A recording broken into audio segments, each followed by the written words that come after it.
श्रीमती शारदी महाराज जी की। बोलो परम पूज्य गुरुमुख स्वामी दृष्टिभूषण माता जी की।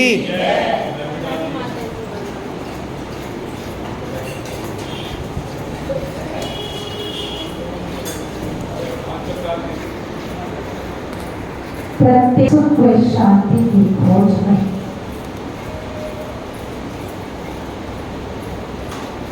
हर समय अहनिश प्रयत्न कर रहा है कि शांति की प्राप्ति कैसे हो, और उस शांति की प्राप्ति के लिए वह वहां में भटक रहा है। और जितना जितना वहां में भटकता है उतनी उतनी अधिक अशांति फैलती है।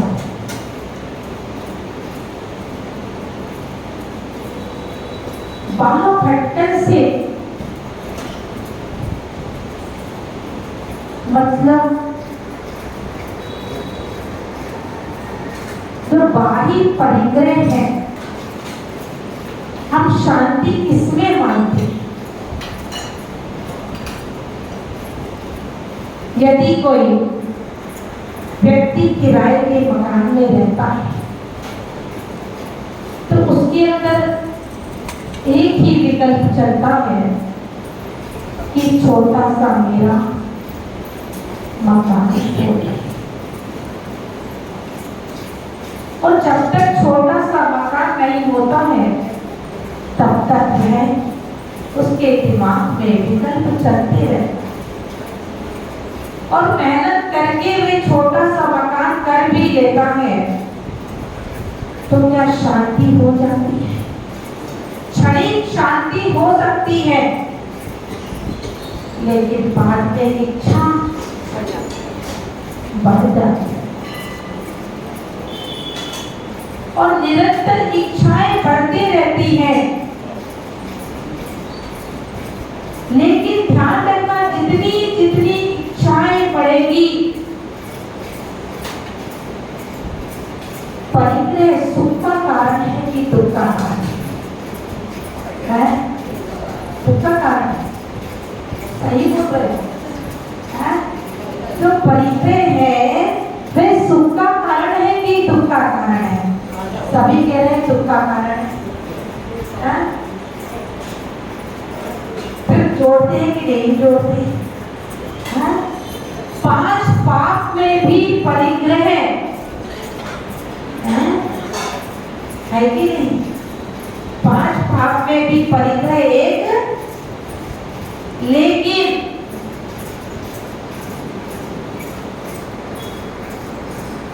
जो परिग्रह है कहा भी साई इतना दीजिए जामे कुटुंब समाए, और मैं भी भूखा ना रहूं।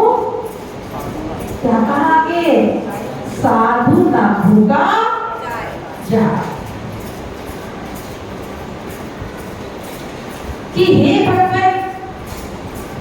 भगवान इतना दे कि मैं और मेरे परिवार का पालन पोषण हो। मेरे द्वार पर कोई अतिथि आए तो वह भूखा ना।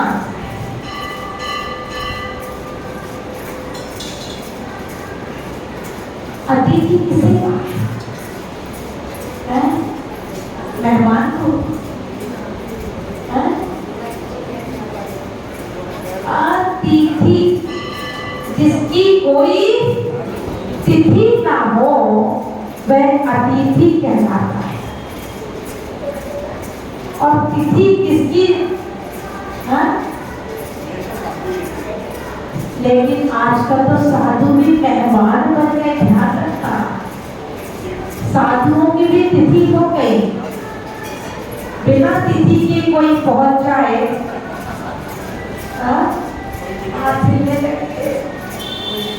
कोई नहीं मिलेगा, और व्यवस्था भी नहीं मिलेगी, क्योंकि बिना बुलाए आए। फिर बात हमारी शांति की चल रही है कि हमारे अंतरंग में शांति कैसे हो, शांति की प्राप्ति कैसे हो।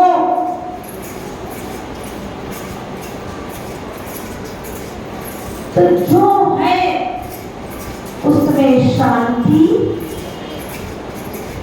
कहाँ है? धन में हमेशा अपने से नीचे को देखोगे, धन में हमेशा अपने से नीचे को देखोगे तो शांति मिलेगी। और धर्म में, धर्म मार्ग में अपने से किसको? ऊपर के नीचे। लेकिन हम लोग क्या करते हैं?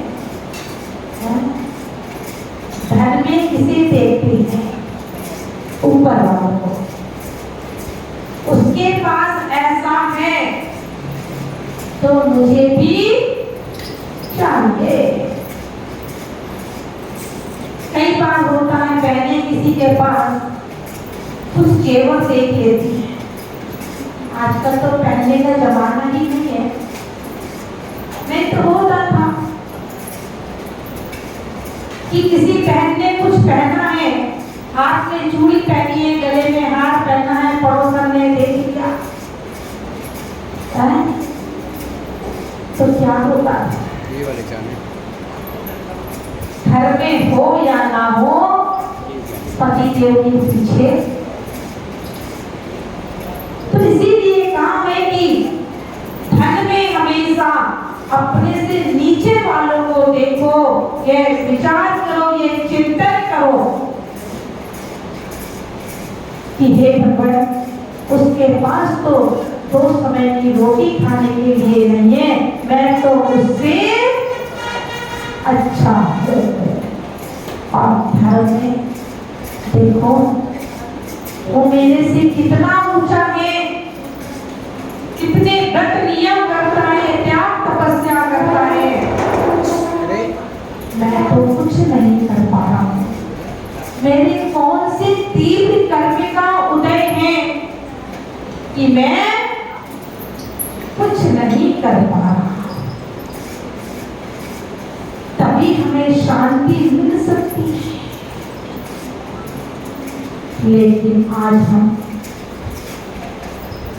शांति की खोज, शांति की प्राप्ति तो चाह रहे हैं, लेकिन शांति वाले कार्य नहीं कर रहे हैं।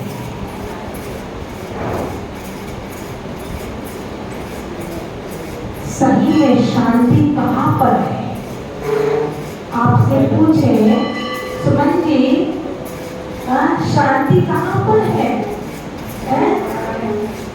आकुलता कहाँ पर नहीं है?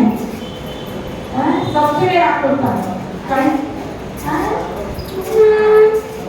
आकुलता कहाँ पर नहीं है? आकुलता शिव मारे नताते। अब तो बोल दिया कि शिव बदला आकुलता कहाँ नहीं है?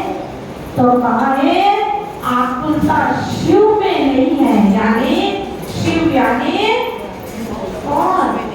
शिव भगवान नहीं, शिव से लिया है मोक्ष। मात्र आकुलता नहीं है तो मोक्ष में नहीं है। और उस मोक्ष की प्राप्ति के लिए हमें क्या करना? तो सबसे पहले हमें देव शास्त्र गुरु के प्रति श्रद्धा। जब तक हमारा श्रद्धा मजबूत नहीं होगा, 7 तत्वों के प्रति जब तक हमारा श्रद्धा मजबूत नहीं होगा, 7 तत्व तो सभी को पता होंगे, पता है, क्योंकि यहाँ पर स्वाध्याय चलता है और स्वाध्याय भी तत्वार सूत्र का ही चल रहा है।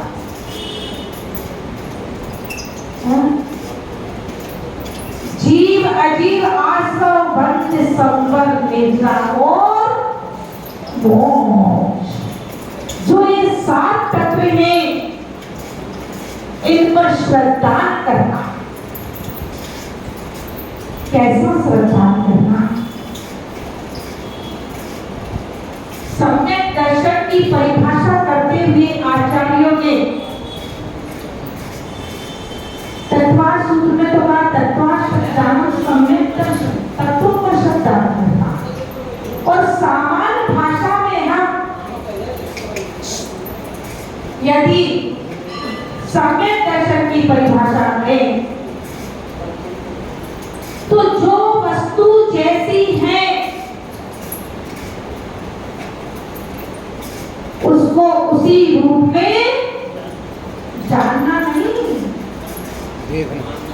ध्यान रखना, अंतर आ गया। देखना, जानना और आचरण में लाना।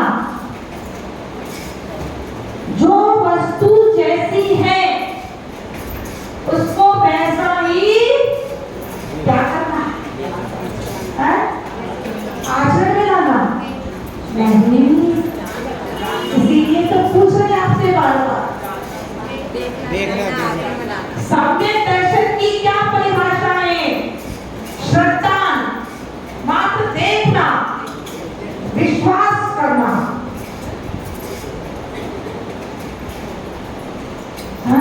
जो वस्तु जैसी है उसको वैसा ही देखना। ये पिछी है,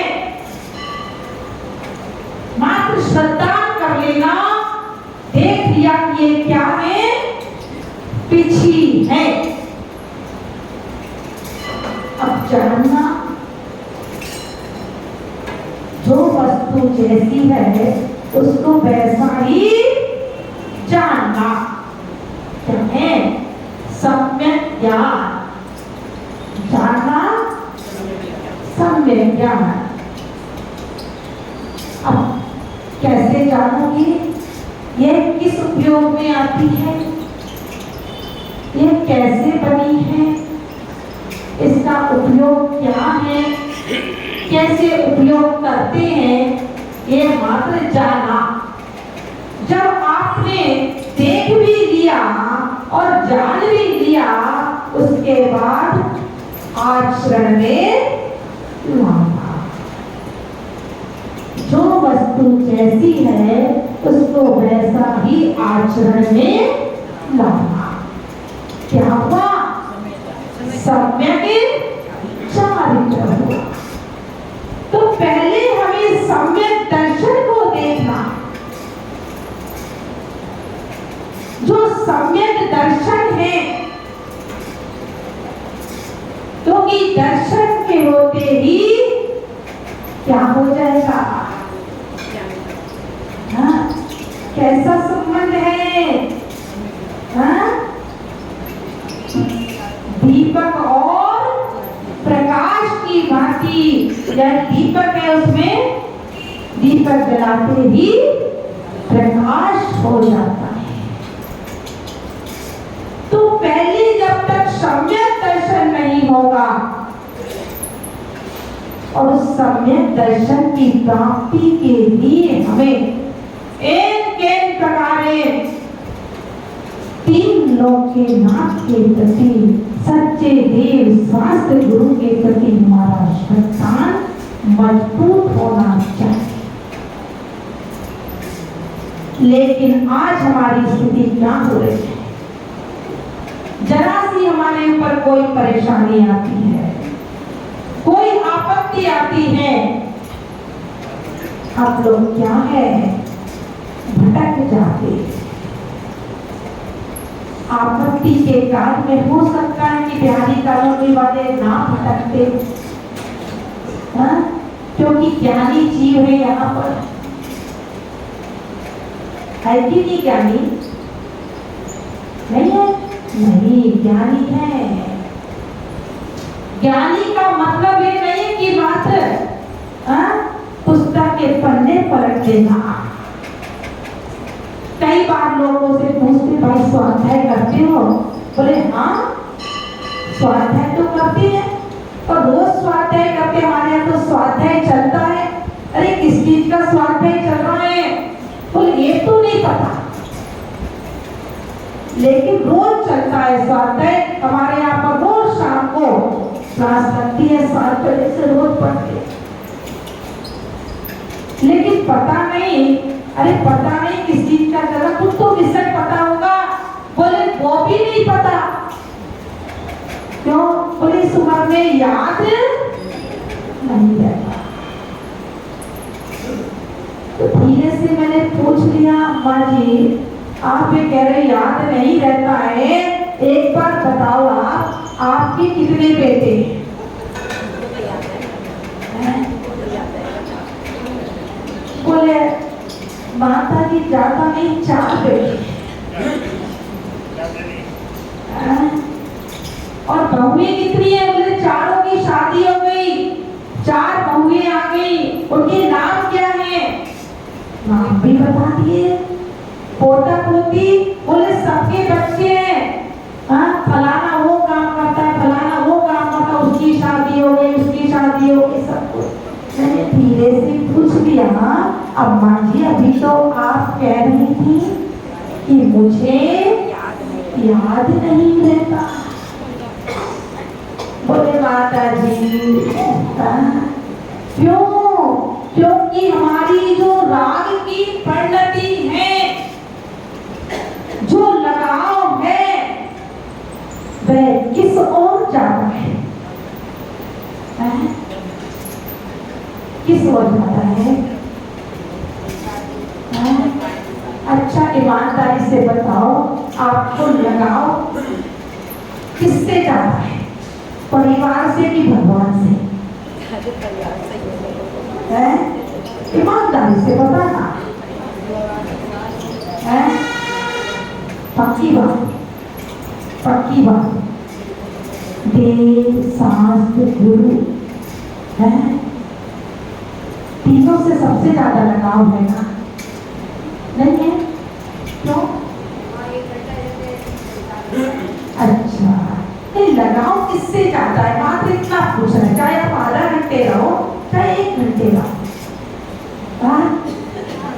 3 लोग के नाम से नहीं है? अच्छा,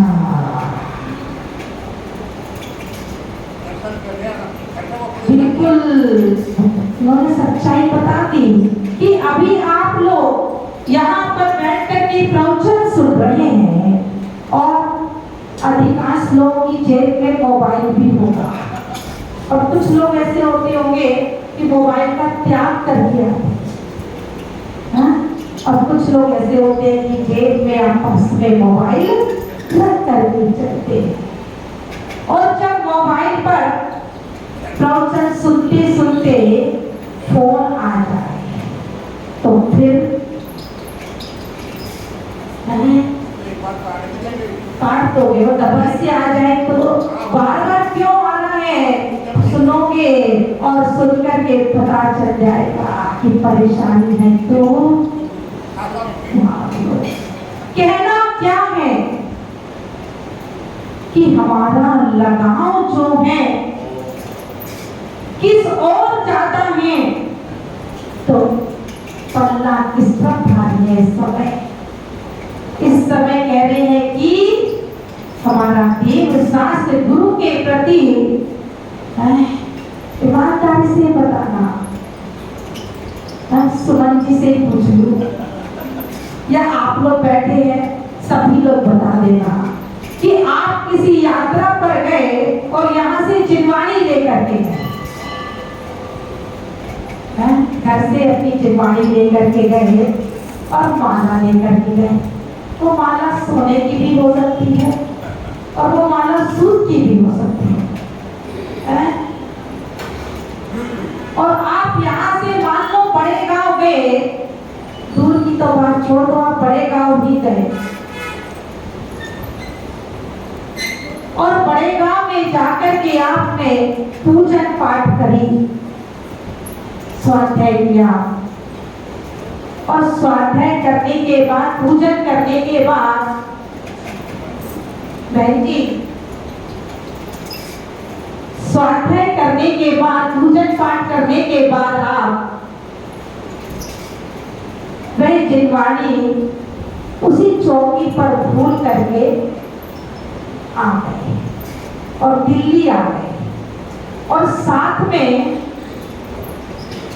एक सूत की माला भी वहीं पर छोड़।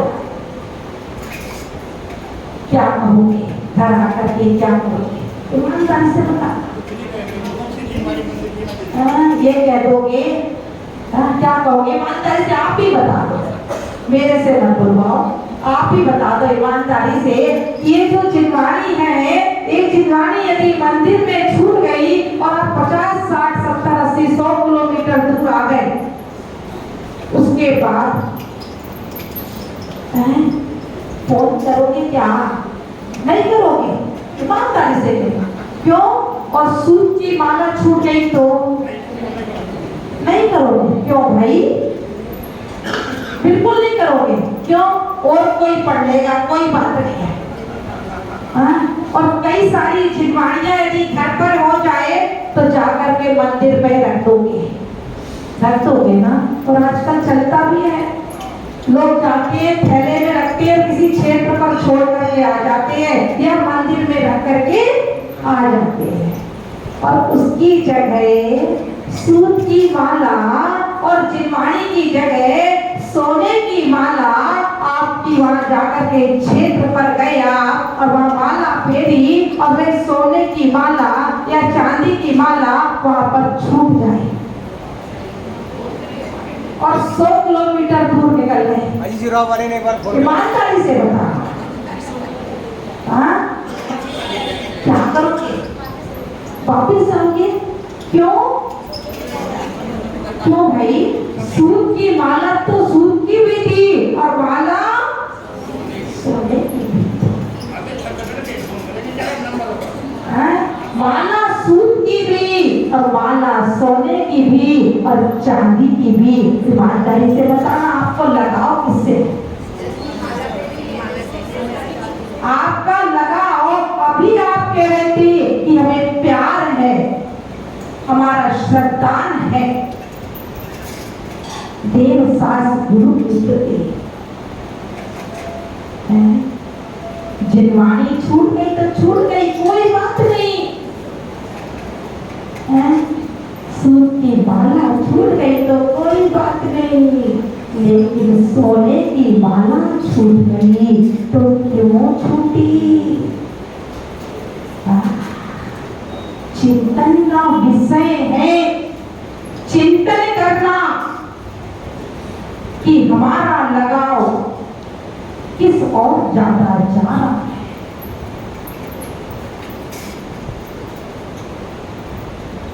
मोह महामद पियो अनादि भूल आप वो धर्मचवादी। हमारा राग, हमारा मोह वह परिग्रह में, और इसी कारण से हम भटक रहे हैं।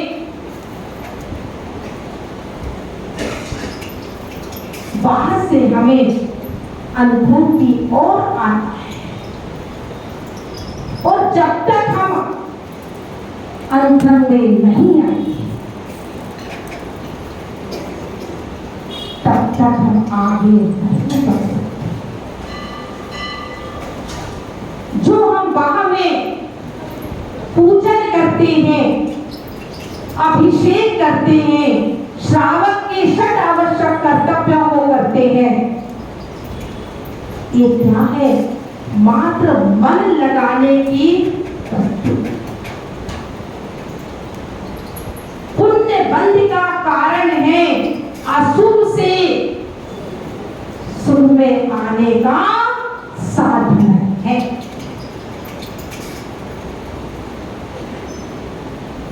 और जब हम अशुभ से शुभ में आ जाते हैं तो शुभ से भी ऊपर बढ़ने का प्रयास करें, और उसके लिए हमें आना होगा, अंतरंग में आना होगा। बाहर ढक्कन से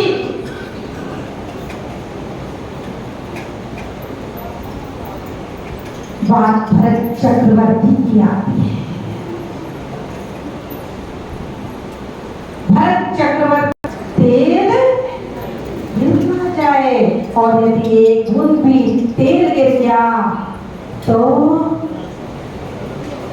गर्दन ध्यान रखना। अब उस व्यक्ति का ध्यान कहाँ पर है? पूरे राजभवन में घूमना है, लेकिन ध्यान गले में तले। अब ध्यान कटोरे पर है, ध्यान राजभवन की चीजों पर है, कर्तव्यों का पालन करता है, लेकिन वह वहां में सब कार्यों को करता है, लेकिन ध्यान इधर होता है, अंतरंग में होता है। और जो मिथ्यादर्शी जीव होता है उसका ध्यान कहाँ होता है? पर में। कैसा ध्यान होता है? वो ऐसा है, वो ऐसा है, उसने आज ऐसा किया, उसने ऐसा किया, उसने ऐसा किया, उसने ऐसा किया। एक उंगली दूसरे की तरफ होती है, लेकिन जो सम्यक जीव होता है वह कहता है दूसरे को देखने से पहले अपने आप को तो देख ले कि तू कैसा है। पहले अपना लोटा तो छान ले, लेकिन हम क्या करते हैं? अपना लोटा नहीं छानते, अपना घर नहीं देखते, हम पड़ोसी का घर देखते हैं और कुआं भी छानने चले जाते हैं। पहले लोटा छान ले, लोटा छान लेंगे अपना तो सब लोग लोटा छानेंगे। हाँ, कहना क्या है? श्रद्धा का विषय चल रहा है कि हमें आत्मस्वरूप को पहचानना है कि आत्मा का स्वरूप क्या है।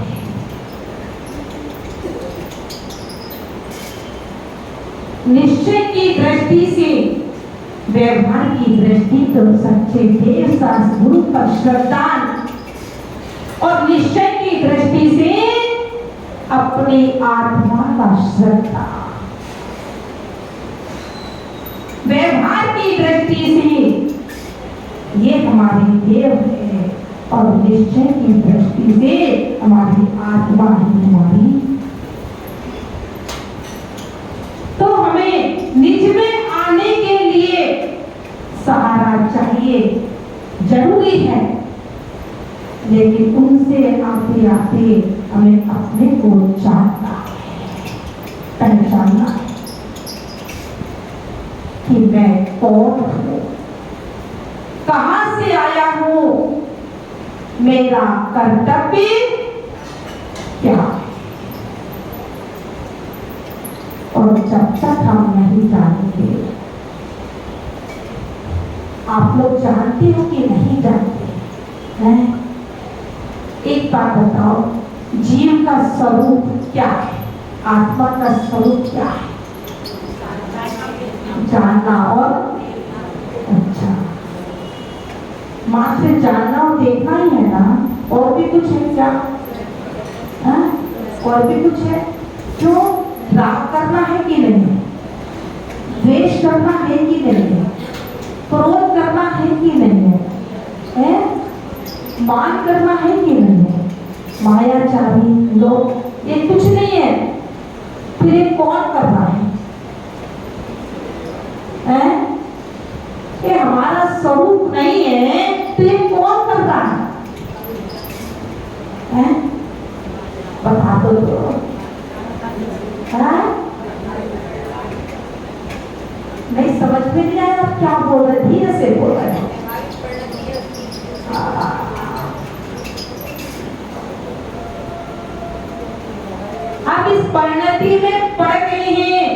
हमारा स्वरूप राग नहीं करना है, द्वेष करना नहीं है। ये जो राग द्वेष रूपी मल से हमारी आत्मा मलिन, और जब वस्त्र मलिन हो जाता है, वस्त्र गंदा हो जाता है, तो उसे आप क्या करते हो? साबुन लगा लगा कर धोते हो, मशीन में डालते हो, मशीन में भी साफ नहीं होता तो ब्रश लगा कर ये काला साफ कर देते हो। उसमें भी नहीं होगा तो वहां के देते हो धोने के लिए, ड्राई क्लीन करने के लिए। लेकिन उसकी तो चिंता है कि वस्त्र गंदा हो गया तो इसे ऐसे साफ करना है, इसमें आला लगाना है, काला लगाना है, क्या पता नहीं क्या क्या लगा लगा के साफ करते। लेकिन जो आत्मा मलिन हो रही है उसकी सफाई की चिंता है कि नहीं? मैं उसकी सफाई की चिंता कर रही हूँ। अभी नहीं करोगे तो चिंतन करो।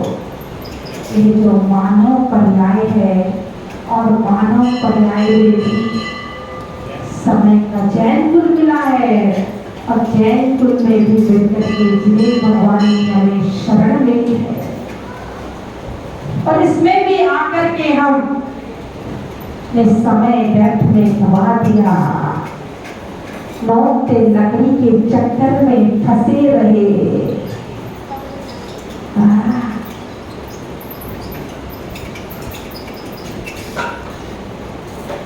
तो क्या होगा? कल्याण होगा। कल्याण होने वाला नहीं है ध्यान। समय भी आधा घंटा हो गया है, और खैर भव्य जीवी मंदिर में आएगा, ये भी ध्यान रखना। जो भव्य जीव मंदिर इस आधा घंटे पौन घंटे में क्या हमारे जीवन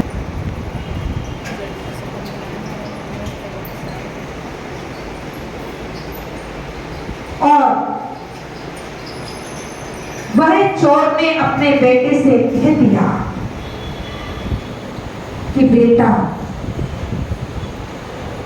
ध्यान रखना, आप जैन मंदिर के सामने से कभी,